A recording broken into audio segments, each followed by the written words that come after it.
নমস্কার, আজ আপনাদের জন্য নিয়ে এসেছি বাঙালির সবচেয়ে প্রিয় একটি খাবার ফুচকা।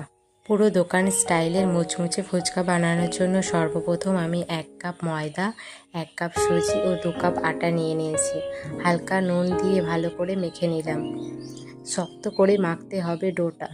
ফুচকার ডোটি তৈরি হয়ে গেলে আধ ঘন্টার জন্য আমি ঢেকে রেখে দেবো।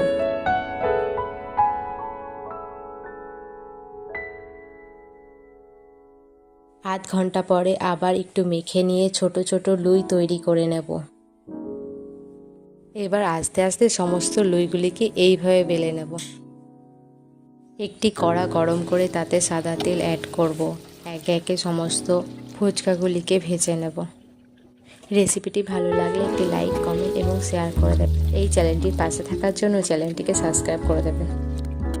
এইভাবে আপনারাও ফুচকা বানিয়ে নিতে পারেন বাড়িতে।